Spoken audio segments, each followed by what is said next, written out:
Bem-vindos! Hoje vamos analisar mais a fundo uns pontos essenciais do guia do NVDA, o Non-Visual Desktop Access. Olá? Sim, é um leitor de ecrã fundamental. Exato. E a ideia é extrair o sumo disto, resumir os aspectos-chave do guia. Uma visão geral, mas focada no essencial. Isso mesmo. Então, para começar, o que é que define o NVDA? Por que é tão importante? Bem, resumidamente, o NVDA é o que permite a pessoas cegas ou com baixa visão usar um computador Windows. Ok. E o grande destaque é ser, gratuito e de código aberto. Isto abre portas a muita gente. Pois o fator custo é logo uma barreira a menos. Sem dúvida. E funciona bem com o que usamos no dia-a-dia. Browsers, e-mail, o Office. Essas coisas. Prático. E vem com voz, certo? Não é preciso comprar nada à parte. Não. Traz já um sintetizador de voz incluído, o eSpeak NG. É bastante versátil. Suporta mais de 80 línguas. 80? Incrível! Sim. E não só lê o texto, como também diz a formatação, tipo negrito, itálico, e até avisa se há erros ortográficos. Muito completo. Mencionaste há pouco a portabilidade e o Braille também. Exato. Isso são dois pontos fortes. Podes correr o NVDA a partir de uma pen USB. Sem instalar nada. Exatamente. Levas a tua configuração contigo e usas noutro PC qualquer, numa biblioteca, na escola. Que útil! E o Braille? O suporte a Braille também é bastante robusto. Usa o LibLouis, que é um standard para a conversão. Ok. Detecta muitas linhas Braille automaticamente e até dá para escrever em Braille contraído, se a linha permitir. Fantástico. E em termos de requisitos, precisa de um supercomputador? Que nada. Funciona em Windows 8.1 ou superior e ocupa, uns 500 megas de espaço. Muito acessível. Ótimo. Então, alguém quer experimentar? Como é que faz a instalação? É complicado? Não, é bastante direto. Vai-se ao site oficial, nvaccess.org/download, saca-se o fecheiro e, ao executar, o instalador dá logo umas opções.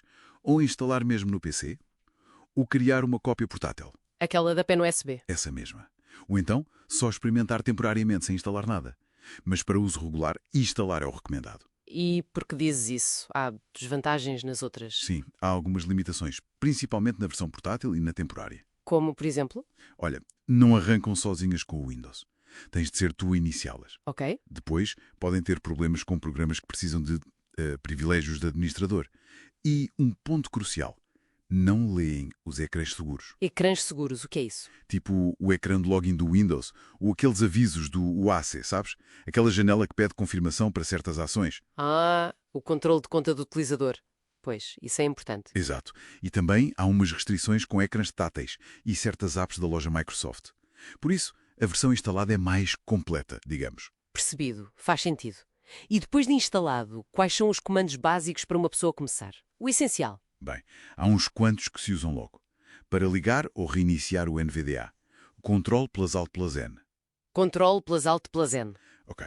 Para sair, NVDA+Q e depois Enter para confirmar. NVDA+Q. E essa tecla NVDA, qual é? Por defeito, é a tecla Insert. Tanto a do teclado numérico como a outra, a estendida. Ou então pode-se configurar para ser o Caps Lock. Dá para escolher. Boa. Sim. E se a voz estiver a falar muito e quiseres parar, é só carregar no controle. Útil. E para ler um texto longo? NVDA+7 abaixo. E ele começa a ler tudo a partir de onde estás. E para aceder a todas as configurações, ajuda, etc., é o menu NVDA. NVDA+N. NVDA+N para o menu. Certo. E a navegação em si, dentro das janelas, dos documentos, como funciona? Falaste em modos. Exato. Há duas formas principais. A mais comum é seguir o foco do sistema. O que é isso? Basicamente, usas as teclas normais do Windows, Tab e Shift plus Tab para andar entre botões, caixas de texto, as setas para listas, menus, e o NVDA vai dizendo onde estás, o que é que está focado. Ok. A navegação normal do Windows, mas com voz. Precisamente. Mas depois, para coisas como páginas web ou documentos grandes, há um modo de navegação. E esse é diferente. É. Pensa nele como se transformasse a página ou o documento numa espécie de folha de texto contínua. E aí podes ler tudo de cima a baixo só com as setas.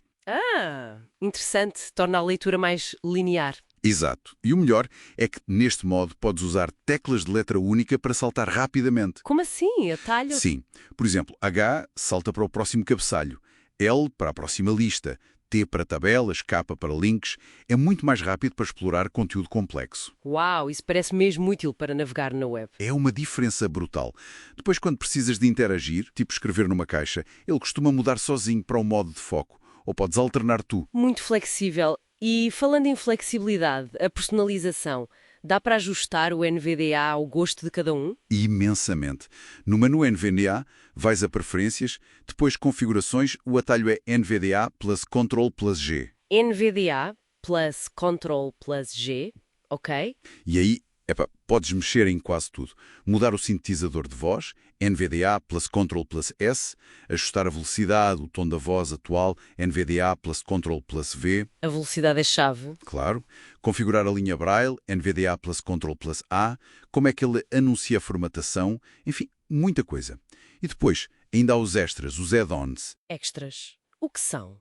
São como mini-programas que estendem o NVDA, feitos muitas vezes pela comunidade. E o que fazem esses extras? Podem adicionar suporte para uma aplicação que não funcionava tão bem, podem trazer vozes novas, mais drivers para linhas Braille ou ferramentas extra. Há uma loja de extras no próprio NVDA para os encontrar e instalar. Uma loja, tipo Web Store. Algo do género, sim. A maioria é gratuita, o que reforça aquela ideia do open source e da comunidade.